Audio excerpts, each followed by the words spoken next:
Lord, we thank you for the many blessings that we see every day. And go with us and guide us, Lord. In Jesus' name we pray. Amen. Amen.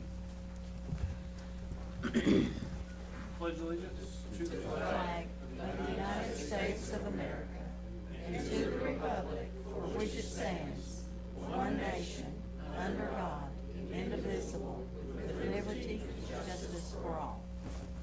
Now, Thank you, Steve. The next item on the agenda is approval of the agenda. Is there a motion So to moved. approve by Jim Davis and second by Steve Cottle? Any discussion on the motion to approve the agenda? Seeing none, I'll request a voice vote. All in favor of the motion to approve the agenda, please say aye. Aye. All opposed, please say no. The motion carries and the agenda is approved. Next item on the agenda is approval of the minutes from the May 2nd, 2023 meeting. Is there a motion to approve? So move. By Steve Cottle. Is there a second by David Rowlett? Any discussion, corrections, or edits? Seeing none, I'll request a request a voice vote on the motion to approve the minutes. All in favor, please say aye. Aye. All opposed, please say no. Motion carries and the minutes are approved. Next on the agenda, you'll see two proclamations, and I'm going to do this a little bit different tonight. The first one is a proclamation for National Public Works Week 2023.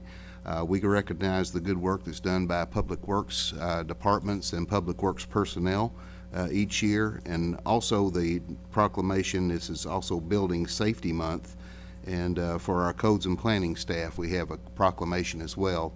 So what I'm going to do is going to read each one of these, and then we'll have anybody that's from Public Works or from codes and planning to come up, and then I'll give you all each the floor for a few minutes, okay? And that way we'll do it all in one deal.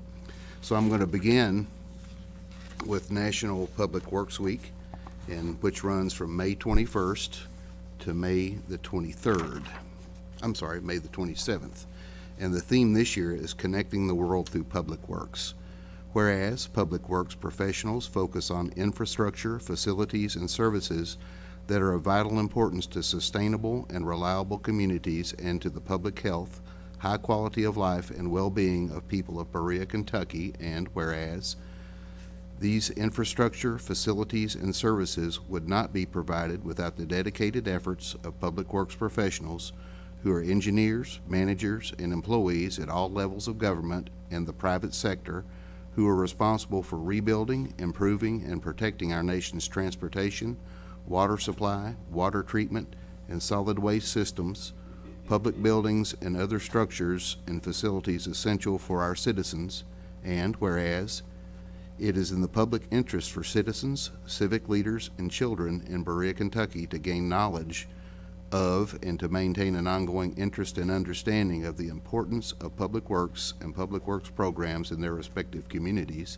and whereas the year 2023 marks the 63rd annual National Public Works Week, sponsored by the American Public Works Association, Canadian Public Works Association, be it now resolved that I, Bruce Fraley, Mayor, do hereby designate the week of May 21st through 27th, 2023 as National Public Works Week. I urge all citizens to join with representatives of the American Public Works Association and government agencies in activities and events and ceremonies designed to pay tribute to our public works professionals, engineers, managers, and employees, and to recognize the substantial contributions they make to protecting our national health, safety, and quality of life.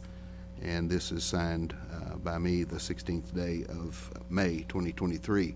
So we'll again have our public works professionals come forward in just a minute, but we do have Amanda Haney here as well from our codes and planning staff, and this is Building Safety Month, and again we want to recognize that with a proclamation at our second meeting, actually our last meeting of May, so we needed to do both of those today.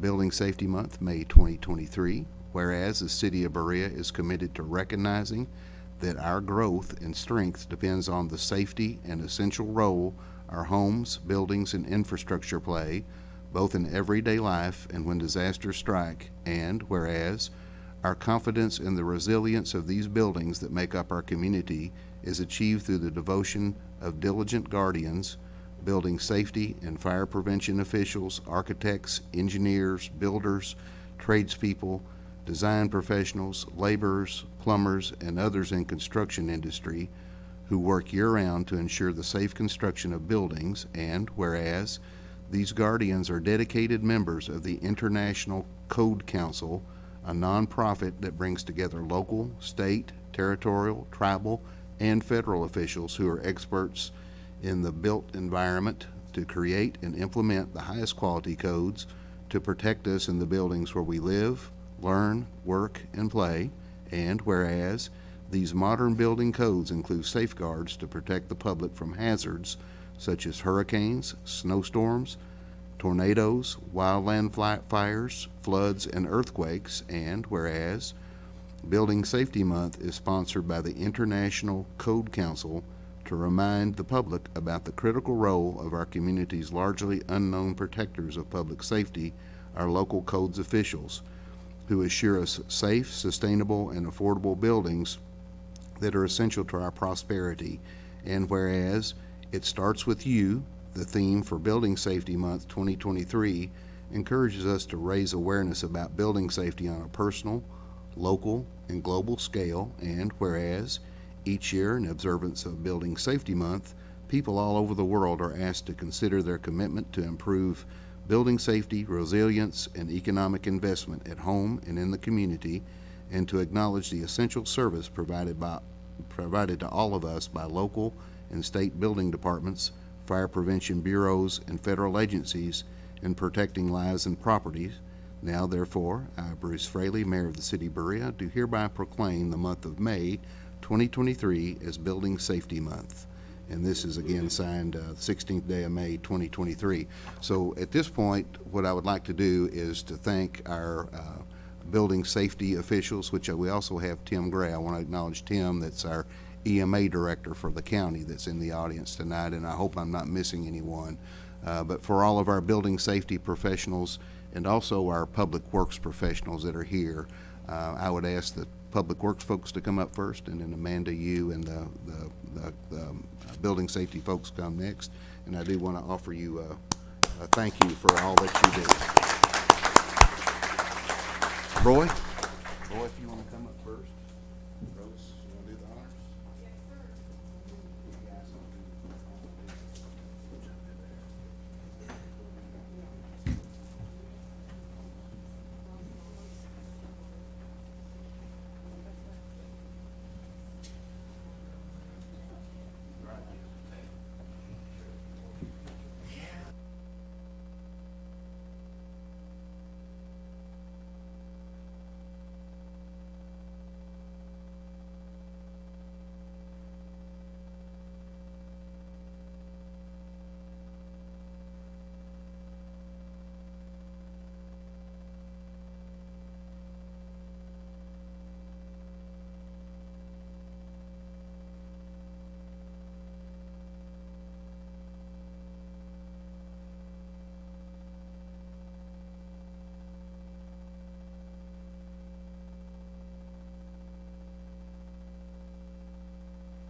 Okay. Thank you for the recognition. I know my guys, they try to do the best job they can, and I know it keeps us awful busy, and a lot of times you don't see really what they're doing. So I know they appreciate this a lot, and I thank every one of you for this. Thank you. Thank you, Roy. Amanda? So as the mayor mentioned, through the International Code Council, May is Building Safety Month. Kentucky's actually led the nation in participation in the Building Safety Month program for the last 12 years, so we certainly want to do our part So this year's theme is building safety is personal. It starts with you. And so I thought I'd just mention a few things that people can do at their houses to just make sure that that at least their homes are safe. So test your smoke alarms regularly, change your batteries in those, make an escape plan so everyone knows how to get out quickly. Portable heaters need their space, so keep anything that can burn at least 3 feet away. Clean your leaves, gutters, dead leaves, branches, shrubs, all those things, just fire hazard things. Keep those cleaned up and away from your home. Never overload electrical cords or power strips, and don't use appliances that have damaged cords. And then for something locally, we have some magnets here that talk about backyard safety tips, just kind of keeping everything in good repair, safe distances for your grills, putting a cover over your pool or fencing it in, and repairing broken and cracked sidewalks, weather-aware events. And so these are available in the codes office if you'd like to stop by and pick them up at City Hall, and it has our office number on there. Okay, thank you, Amanda. Thank you. And Amanda, you may want to comment on this just for a minute, but one of the things that we noted is that there is an international code Correct. that's standard for everybody. And I think a lot of times people think that we kind of make our own codes, but we really don't do that. Can you explain a little bit about that and how that impacts you all and improves public safety? Yeah, happy to. So as the mayor said, it is an international code that comes through the International Code Council. So it is a council that writes lots of different code books. They do building code, residential code, not electrical code, mechanical codes. There's green building, sustainability.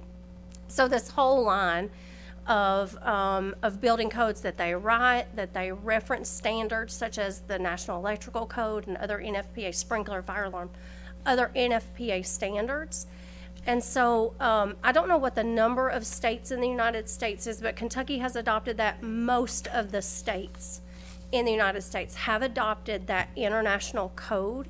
And then what actually happens is the state of Kentucky, through organizations like the Codes Administrators Association for Kentucky and the Department of Housing, Building, and Construction, through the Legislative Research Committee, will make changes or amendments to that code. And so that is the document. The changes plus the international code is the document that we inspect to. So that is the regulating authority for building construction all across Kentucky. So the local differences are really about zoning only.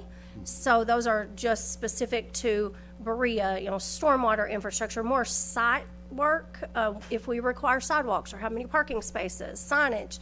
Those things are local ordinances that are set by Planning Commission through adoption of City Council. But very good point, Mayor. Overall, it is a state code, and wherever you build within the state, you are required to follow that state code. Good, thank you, Amanda, you. and thanks for the work that you and your staff do Thank and you. other building safety. I think fire even crosses over that, so Yes. thank you all. Thank you. And having these two proclamations on the same night, I think really shows the interconnectedness of our city departments, because you could certainly put fire in, police in, and certainly our EMA, which we'll hear from Tim a little later. So, and Tim is a fire chief too by trade, so he knows that drill. So thank you all for what you do every day. The next item on the agenda is a license agreement. This is for the 2023 Craft Festival parking, and we have done this in the past. This one's a little bit different.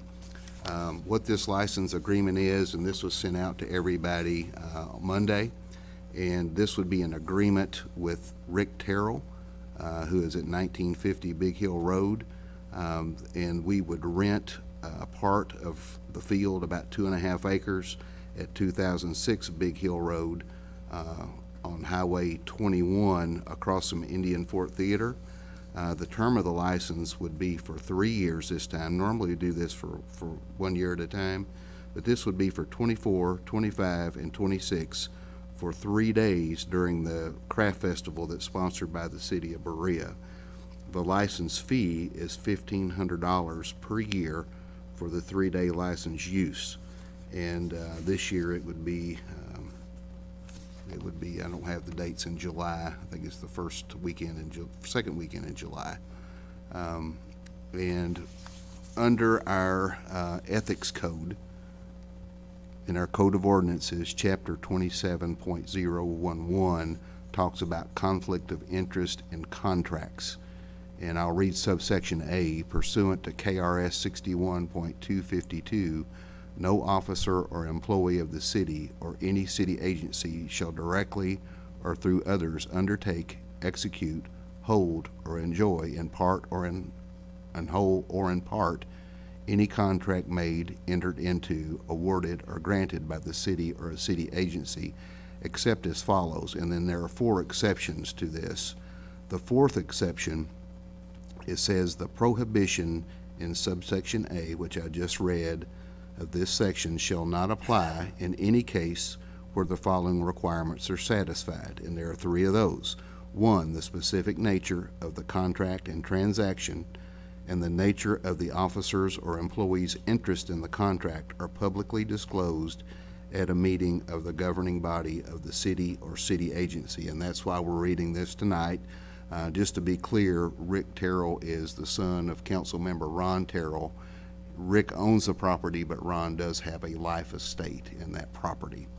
The second thing that has to be met, the disclosure is made a part of the official record of the governing body or the city or city agency before the contract is executed. And C, a finding is made by the governing body of the city or the city agency that the contract with the officer or employee is in the best interest of the public and the city or the city agency because in this case there is limited parking and it's a public safety issue. That has to be done before the contract is executed. So tonight I would request a motion from council to approve, to make a finding that this is in the best interest of the public and the city due to limited parking and public safety. Is there a motion? So move. Have a motion by Teresa Centers and a second by Steve Cottle. Ron? Let the record show that I abstained from voting. Ron will abstain from voting. At this point, is there any discussion on the motion to find that this is in the best interest of the city due to limited parking and public safety? Any discussion?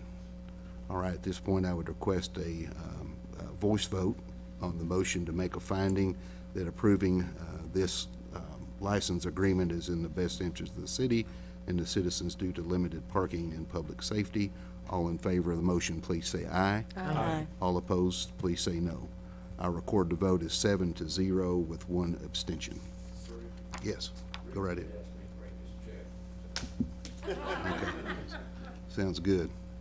We'll take care of that, Ron. We'll write that up real quick.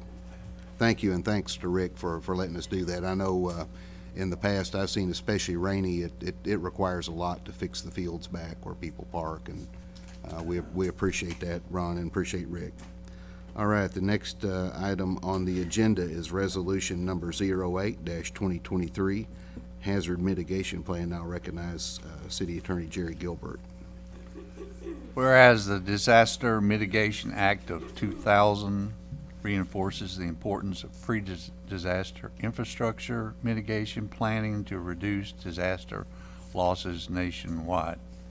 Whereas the mitigation planning provisions outlined in Section 322 of the Act establish performance-based standards for mitigation plans and require states to develop county and city government hazard mitigation plans.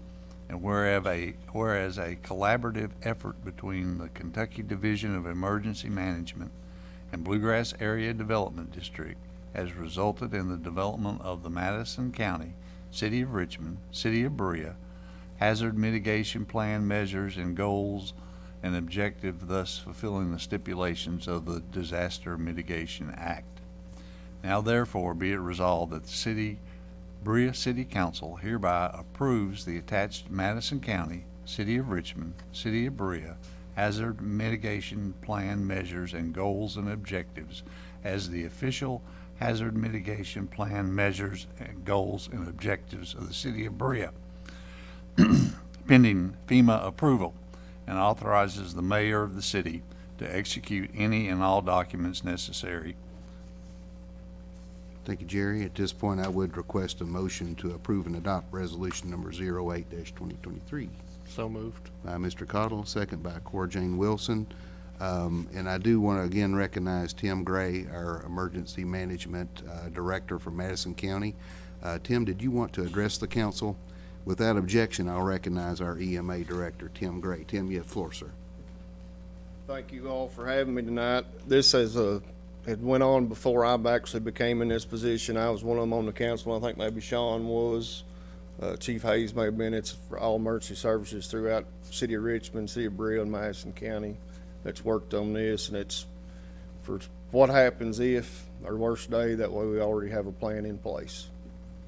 And like I said, it takes all of us to work together as a team to make it all come together. So I appreciate you all. Sounds good. And while Tim's here at the podium, I would ask if anybody has a question for Tim, and with that objection, we would let him answer your questions. Seeing none, Tim, thank you for being here. Thank you all. And I would ask for the council, is there any discussion on the motion to approve and adopt resolution number 08-2023? Seeing none, I'll request a voice vote. All in favor of the motion, please say aye. Aye. All opposed, please say no. The motion carries and resolution number 08-2023 is approved and adopted. Thank you, Tim, for being here. Thanks to all that you do. The next item on the agenda is department head reports, and Amanda has been up once already, but she's also our featured department head tonight. So Codes and Planning Administrator Amanda Haney. Amanda, you have the floor. Thank you. Thank you, Mayor, City Council, and City Administrator. Just for a few minutes to share what's going on in Codes and Planning and GIS world. First, I'd like to mention some of our projects that are currently under construction. So the Berea College CMIT building, it is a 4-story, 48,000 square foot computer science building. Computer, media, and IT building. It's very visible from Chestnut Street now, so that's what that new big building is. And it's dried in. We're starting the rough-in kind of inspections for that project right now. Berea College indoor practice facility should be wrapping up soon, so it's another new building that you can see from Ellipse Street. It's a large metal building, about 11,000 square feet, that they'll use for indoor practice. App Harvest, so we've been talking about that project for about 2 years. We issued the CO and did project closeout last week. Woo-hoo. And so that's been, it was really an exciting project to work on, though. And, just having, I was able to go tour Moorhead's facility and see how they're growing tomatoes and just see all this new technology that's coming out for the agricultural industry. Has really been interesting to be involved in. So just, last week they were telling me about the bugs that they have to introduce, the good bugs to keep the bad bugs out. And so, it was pretty fascinating. In terms of housing developments, we have an apartment complex, Harvest Commons at Beaumont. It's 140 units, should be completed this summer. So if you've driven down the interstate, there's a huge change off exit 77. You can see a lot of new buildings there. Those should be opening up, ready to get tenants in here in the next few months. There is a housing development for townhouses, 41 townhouses on the corner of Oak Street and Morningview. So that one, if you've driven by it, wonder what's up with it. They are currently filling the lot to get it up to grade, and then again, it'll be 41 townhouses in there. At Stony Creek, there are 18 duplex lots. Some of those duplexes are currently under construction, so infrastructure's finished. Now the buildings are going up. and 27 new house lots that's kind of in the back of the subdivision that we've issued permits for several of those houses, and they are started. Thoroughbred Engineering is currently working on updating our stormwater regulations. And so what we're doing with this is, what we realized is that we had stormwater regulations in 3 different documents.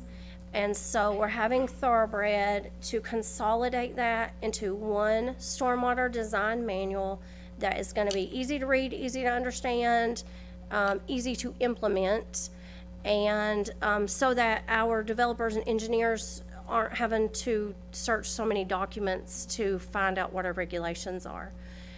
Those regulations are requirements from Division of Water. They've implemented on us. It's been kind of a long-term, about a 10-year development of these regulations, and we've kind of just worked in phases through it. I think we're going to get something that's going to be very useful. So you'll be seeing that soon for adoption. On the GIS side, our intern or part-time person, Matthew Thomas, he's working 3 days a week. He's doing a really good job for us. He and I worked to get our annual reports for Division of Water for our MS4, which is our stormwater program. We got our documents submitted for that permit, so we're in good standing for another year on that.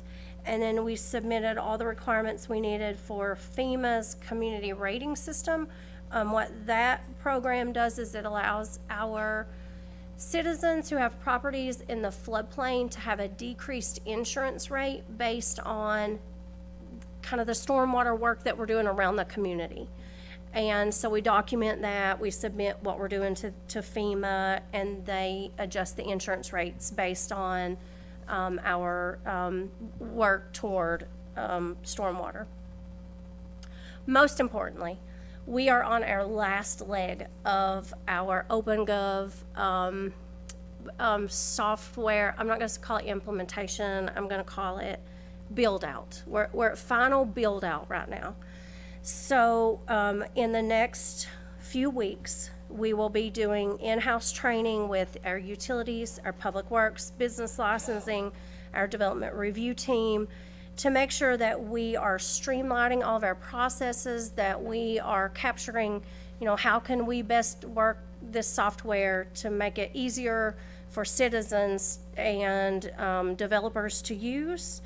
In June, we will start running dual permitting so that we can test everything out, try to make sure all the kinks are worked out. There will be some, but we're going to try to mitigate those as much as possible. During that month of June, we're also going to be offering training to our contractors, engineers, architects, and citizens. And we will start getting the word out in the very near future, so that we are kind of advertising this for 4 to 6 weeks, making sure people know what's coming. And July 1st will be our go live date. So it's been a big undertaking, a big group task for us. In fact, one of my inspectors said we'll probably be so mad at each other by the time July 1 comes that we'll just be in individual offices. But it's been a hard, difficult project, but I think it's something that we certainly needed. And, foremost, we would just want to make sure that it works well for everyone. So that's what's coming. And I'll take any questions. Thank you, Amanda. Questions for Codes and Planning Administrator? Jim? Amanda, do you know how many lots are left in Stony Creek? So this last phase had 27 house lots. That's what is currently approved, and these 18 duplex lots currently approved, that is the last approved lots that we have. Yep. Jerry? Do you know how many more acres is left? It's not developed yet, but it's gonna be, but that's a pretty hard, I don't know the acreage. I know that they have done some subdivisions. There's a 100 and something acre tract. Friend of There's mine a, bought 100, yeah, there's a few, probably a few hundred acres, yeah. that could be, You got any idea how many houses we got or potentially there, building? there's How many? about 300 right now, Okay. about. When- I think in that front phase to what's built out, if it were all built out to kind of the border of where it is, with potential development, I think we could have about 450 to 500 lots kind of in that front. In the, And then I think, with the acreage remaining, there's a possibility for probably another 500 well, lots. when they developed it out there, they said if they developed it all, it'd be about 2,500 total. It would take a lot to get to that point just because of access and, but there's a lot of land out there, so. They got and still a long ways to go. If They can- still got a long way to go if they they can want to get spend the there, money yeah. to develop it. Right, yeah, Okay, thank you, Amanda. okay. Other questions for Amanda? Katie? It sounds like the intern part-time worker is really helping with a lot of projects. Yeah. Are they long-term or short-term, or what's that position like, or is that going to need to be replaced? It is a long-term position in terms of them being a part-time worker. So, so the person that we have now is actually a GIS student at EKU, and he will be graduating in December. So he's working for us 3 days a week right now. Great. So it's not just like one semester. Right, correct, yeah. Other questions for Amanda? Cora Jane? You said that on this training and stuff that residents can do it, so what would they need to do to be able to do that? Yeah, so we'll be putting out some stuff, but what citizens will be able to do with this software is they will no longer come to City Hall to get a building permit, or to get an electrical permit, or to build an accessory structure. So it will all be filed online, and they'll also be able to, so building permits, electrical permits, storage buildings, they'll also be able to file a complaint.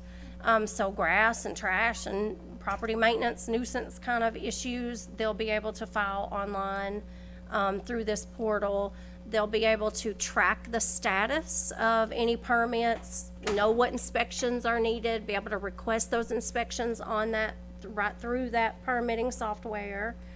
And, but then, one thing I want to make sure is that our citizens and our contractors understand that we still want to be available as a department. You can still come in the door, and if you need to have a consultation, we will still meet you out there in person. Like, this really is meant to just expedite the plan review and the approval process to kind of get you started. But if someone did not have computer access or We what, will they, help them. they can still come to your office? We're gonna actually set up a user computer in our lobby of just our little office suite.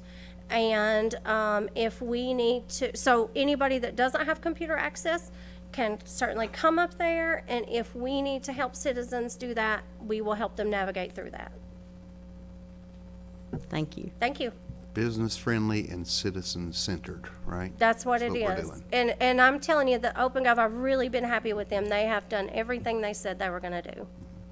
Other questions for Amanda? Other questions? Amanda, thank you. Thank Good you. job, and compliments to your staff. Thank you. Again, for the good work they do in the community. Thank you. Thank you. Any other department heads like to address the council? All right, seeing none, we'll move forward. The next item on the agenda is public comment. Would any members of the public like to address the council? Ma'am, if you'll come up.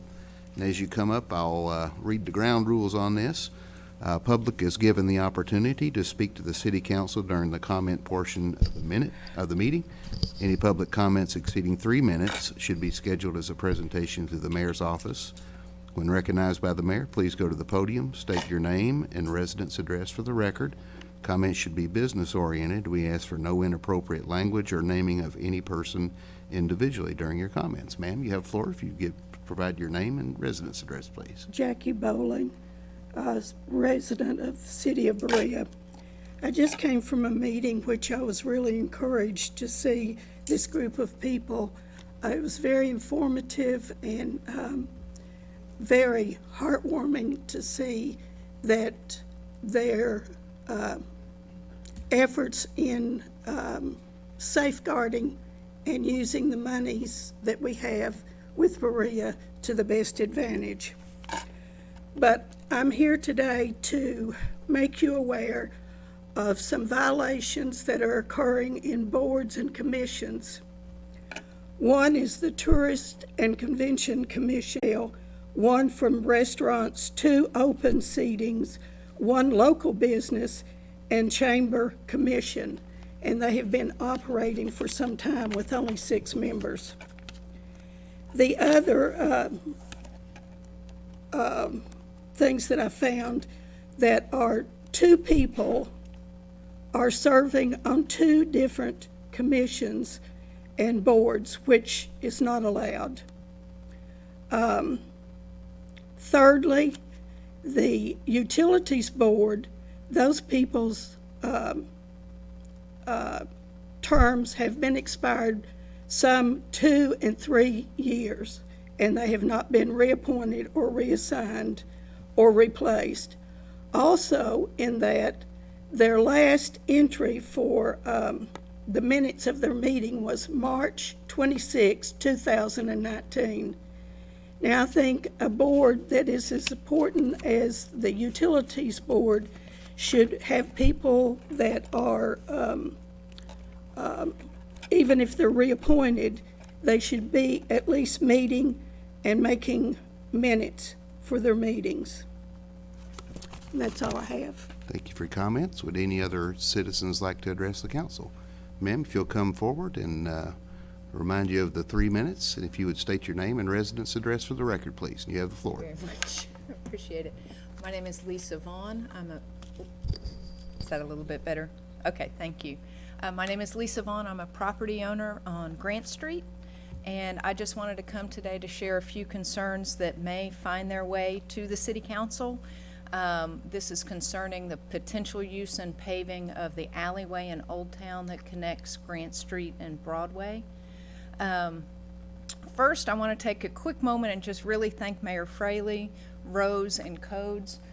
You all have just been fantastic to helping support the residents and fill in a communication gap that has existed in the last couple weeks. I just really, really appreciate and thank you for your time and effort. I have sent a letter that I'm sure you all received regarding this issue or concern, and I just want to take a moment to underscore a couple of those concerns. One is that if the alleyway were paved, the city-owned alleyway were paved as the exit for commercial traffic from a private-owned business parking lot, it would create a new flow of commercial traffic through a residential area. And I think that that poses a lot of concerns and disruptions to the residents, in addition to safety concerns for pedestrians that have traditionally used that grassy alleyway. And then I also have a concern about just the enforcement of codes. That space, I know several of you have been down there to see. It's a very narrow way. So I'm not really certain that in terms of design standards, codes, setbacks, drainage, and the added cost that this would be to the city to pave a city-owned alleyway that has traditionally been a pedestrian pathway, it seems like an awful lot of disruption to an awful lot of people and an awful lot of residents, detriment to many for the benefit of one private business owner to use as an exit off of their private parking lot. So that's my concern, and I appreciate you listening. Thank you for your comments. And yes, go right ahead, Jim. You may. I own 101 Grant Street. It abuts the end on the Grant Street and the alleyway corner. Say again, I I'm got to turn my microphone on. I'm sorry. I own the corner lot on Grant Street of the alleyway. I abut the alleyway property. Okay. So the house that doesn't have any backyard anymore. Well, now it does have a little bit of a backyard. I'm just trying to get my It's got bearings some on- tree. Yes, sir. on That's which house it is. That's correct. Okay, Yes, sir. Thank you. Thank you again for your comments. Thank you. Would any other members of the public like to address the council? Yes, ma'am. If you'll come right up, and again, I would ask you state your name and your residence address for the record, and we ask that you limit comments to 3 minutes. You have the floor, ma'am. My name is Mary Elizabeth Colmer, and I own Weaver's Bottom Craft Studio in Old Town. And I took a look at the lot they're talking about today. It's going to have 2 whole lanes for cars right beside their restaurant, and that little alley really isn't big enough, and I'm worried about the pipes underneath it for residences being harmed. They've got a great big giant truck right there, and I'm afraid if things like that are going through, it would be a problem, besides the exhaust in your bedroom window as multiple cars go by there. And I looked at it thinking, what would be the best thing to do? And that large parking lot they've just paved really needs a slanted curb so both of those lanes of cars could come and go easily. And it's right onto Broadway, to Adams Street. So it seems to me like a wonderful solution, because they can go right in and right out, and they don't have to go through somebody's backyard. And that's all I have to say. Thank you for your comments, ma'am. Any other members of the public? Sir, if you come up and state your name and residence address for the record, please.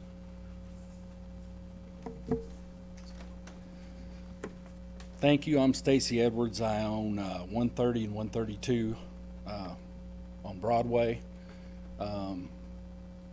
They're adjacent to not only the alley in question that goes down to Grant Street, but also one that goes up the hill that should also hit Grant Street on that side too. So all I'll say about it is my position since the 90s has always been I'm for any improved right-of-way access as long as it's done correctly. You can get into all kinds of things in those alleys. There are fences that are not on, that go over into the properties and different things like that. So I just wanted to state for the record that, you could open that up for pedestrians or cars, or you could do a lot of stuff with the public property down there.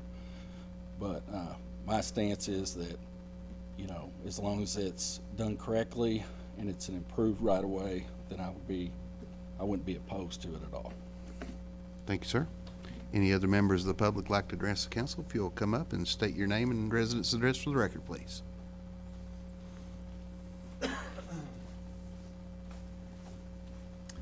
Hi, my name is Stephen Johnson, and I'm at 104 Walnut Street. But recently, my wife and I purchased 209 Adams Street, which is the little house that is right next to the parking lot that we're talking about. And so we've seen it all happening right now, and I've been working on that house, trying to improve it. For the last year and a half, it's been a short-term rental, as a lot of people know it as Airbnb or Vrbo. And we have bought the property with the means of taking that over and continuing that as a short-term rental. We already have one short-term rental on Walnut Street next to our house, which has been very successful. Just been an amazing thing. We've been working with the college on that one. But with this one, we haven't finished fixing it up and doing what we want to do to it yet. But the biggest concern that we have is that I work at Top Door Gallery, and I notice that when people leave Top Door Gallery or leave Apollo's, a lot of times it's a big truck that makes a lot of noise and they peel away.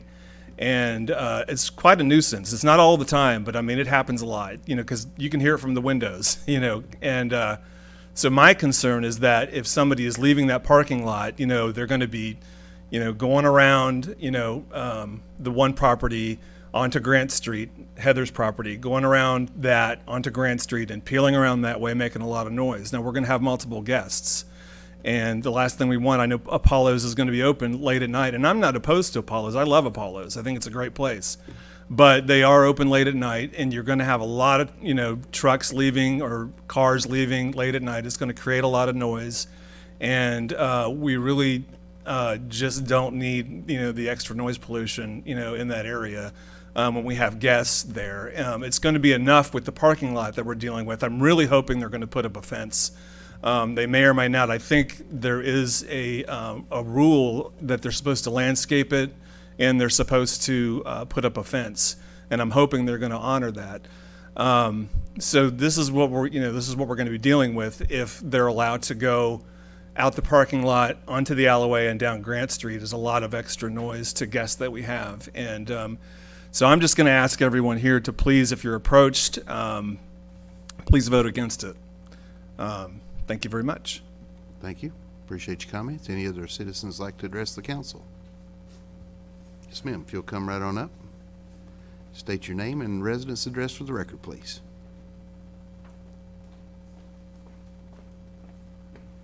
Hi, my name's Heather Dent. That's kind of loud. I am resident on 101 Grant Street, Lisa's property. I'm a tenant there.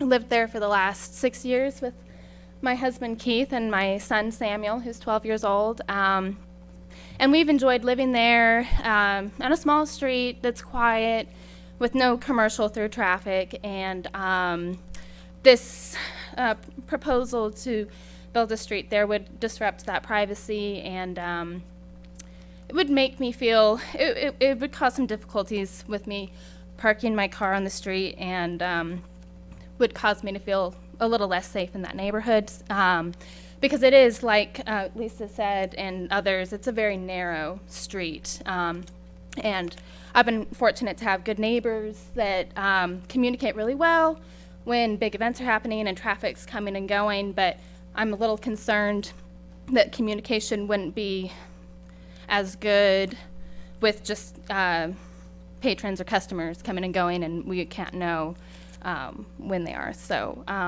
I just think that there's some good alternatives other than building the street going down Grant Street, and I hope that you all, if this comes to the council, will consider them. Thank you. Thank you, ma'am. Any other citizens like to address the council? Ms. Workman, if you'll come up and.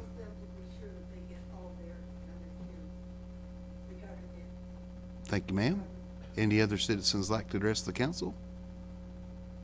Ms. Workman, if you'll state your name and residence address for the record, please.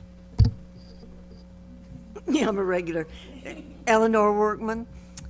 I just want to say that there's going to be a preparedness workshop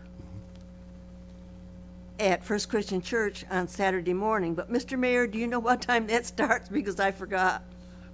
I do not. I'm guessing 9 o'clock. But anyway, it's for ordinary citizens to consider how we could be better prepared to help out in some kind of a disaster. I'm sorry I don't have any more information. I just know it's going to be at First Christian Church this Saturday. Thank you, Ms. Workman. Any other citizens who would like to address the council this evening? All right, seeing none, we'll move forward to the city administrator's report. Rose Beverly. Rose, you have the floor.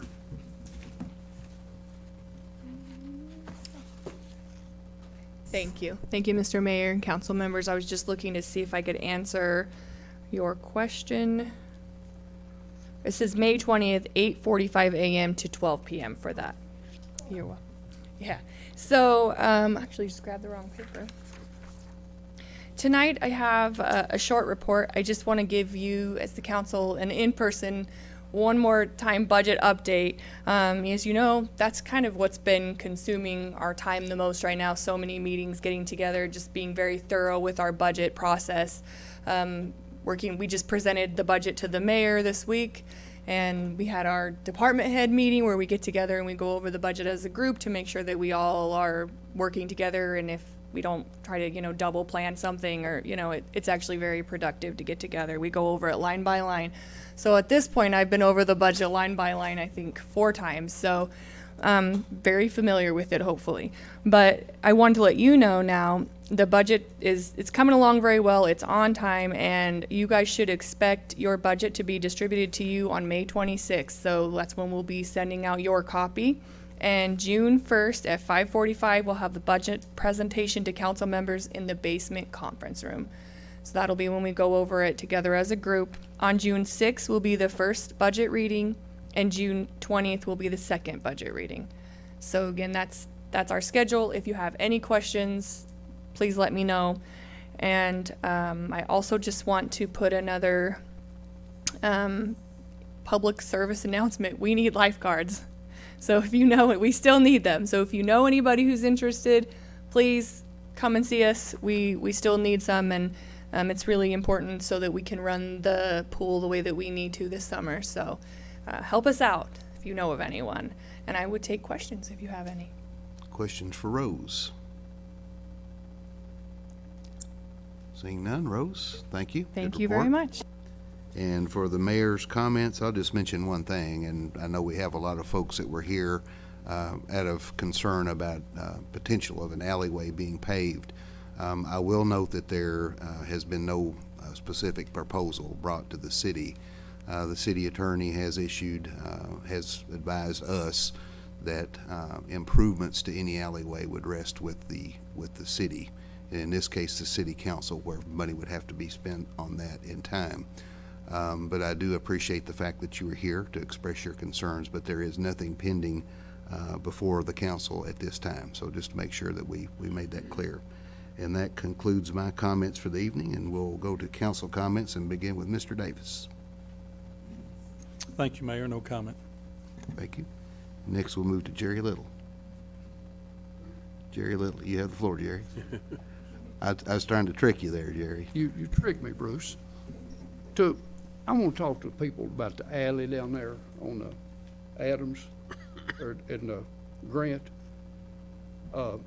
Some of us been down there and looked at it, and the property owner has really not made a decision what he's going to do. Okay, and there will be a privacy fence put up behind the two houses there. There's going to be a nice privacy fence put up there, and I don't feel like he's going to use the alley myself, okay? Because I think he can make it work otherwise. And they do a pretty good job now of straightening it up and cleaning it up pretty good. And I really feel like that something will be good and everybody will be happy, because and that's what I feel now. I'm not saying I can't talk for him, but he personally told me he's putting up a privacy fence. He said, I'm doing that, and he's going to do this, that, and the other. And we looked at some other alternatives on the parking, and so like Bruce says, ain't nothing been brought to the council or nothing, and it may not be, okay? So y'all still got hope, okay? That's all I've got. Thank y'all. Thank you, Jerry. Next, we'll move to Steve Cottle. Steve, you have the floor. Thank you for everybody coming and expressing your thoughts and opinions on all the subjects. But again, I don't think we have anything in front of us, but I really appreciate everybody kind of giving your thoughts and ideas on that. Thank you, Steve. Cora Jane? I just want to thank everybody for coming, and just all I can say is echo what they say. We've heard nothing, so as of right now, it's us. But thank you all for coming. Thank you, department heads, Amanda, and everyone. Appreciate what you do. Appreciate all the employees, and that's all. Have a good night. Thank you, Cora Jane. Ronnie? No comment. Thank you, sir. Next, we'll go to David Rowlett. David? Hopefully everyone exercised their right to vote today, and hopefully your winners will be celebrating here shortly. But do appreciate the input from the crowd tonight, and be assured that your voices are heard. So thank you. And next, we'll move to Katie Starsman. Katie? Thanks to everybody who came tonight. Can I recognize a citizen who I think had a question during your comments? They raised their hand for my council comment. With that objection, you can do that. Okay. Is there any objection from the council? Heather, I saw that you had a question. I'm sorry. I should have No. done it while I was No, you're fine. I forgot. So there is a backhoe parked like less than 8 feet from my house right now, and I was just wondering, I would love an update on when that might be moved. I know it's been a part of the construction process, and I am grateful for there being a parking lot there, but it is just so close to my house. So I appreciate any information that you all have. I actually don't have any information on that. I don't know, Amanda or Rose, if you do, but we'll have Amanda or Jason to find out and get that for you. You're welcome. Thanks. Katie, any additional comments? All right, and one thing that I've noticed, I always seems like I give Jim or Ronnie the last word, and I've never given Teresa the last word. So tonight, Teresa, you have the last word. That might have been dangerous, mightn't it? No, I do appreciate hearing from all of you all down on Grant Street, and I'm sure, well, I'm not sure, but I drove by, and I think the lot is a big improvement down there from the old, yeah. So anyway, hopefully we'll just keep seeing good improvements in that area, and I want to thank all the department heads for sitting through our work session and listening to us, and we'll continue that discussion later. And I hope your candidate one, Mr. Davis, just showed me that in the Republican race, Daniel Cameron is the winner, apparently. And I don't know how the wet-dry vote went. Does anybody know? That's what I was trying to find, I guess. Okay, so it's a yes. Okay. Y'all have a good night. Thank you, Teresa. And that brings us to the end of our agenda. Is there a motion to adjourn? So moved. By Steve Cottle, second by Cora Jane Wilson. All in favor of the motion to adjourn, please say aye.